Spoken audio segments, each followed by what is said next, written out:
So what's up guys, good afternoon, GTA Cars, dito tayo sa ating detailing.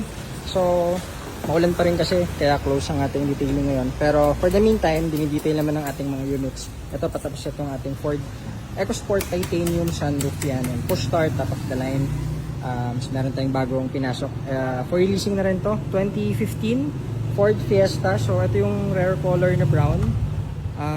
Ano po yan, manual transmission naman, sedan type. And ito rin yung ating Explorer naman, 2014 Ford Explorer na top of the line din, 3.5 engine V6. So palit lang tayo ng battery, brand new battery syempre, Megaforce na G65. Tapos may isa pa ba tayong unit doon? May isa pa tayong unit dito sa likod. So check lang natin. Ayan, ito yung ating isang Ford Fiesta naman na hindi pa pala to sold. Ano ba to?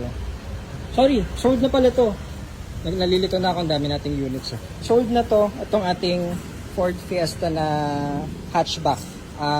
Top of the line po ito, S-variant, tapos start. So, sipatin na rin natin, nandito na pala to.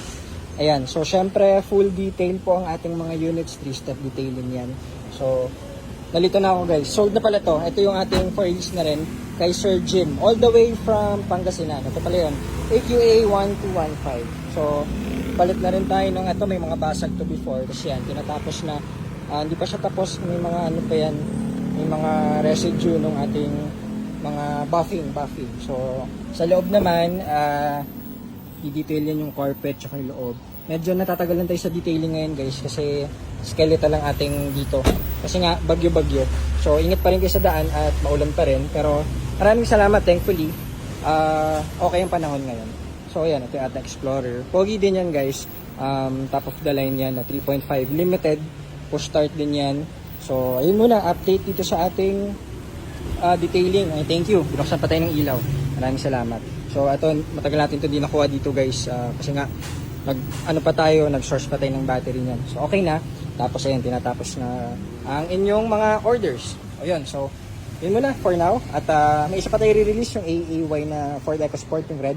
Andun na sa kabila, so tinetesting na natin. So thank you so much po. Kahit maulan na, open na tayo today. May mga nag-walk-in na rin kanina. Sila Sir Wilbert, sila Tatang Edong. Yan. So thank you so much. At yun, on to the next na tayo. Good afternoon, GTA Cars. Saturday bukas, open tayo yan syempre. Magandang tanghali. Magandang hapon guys. Salamat.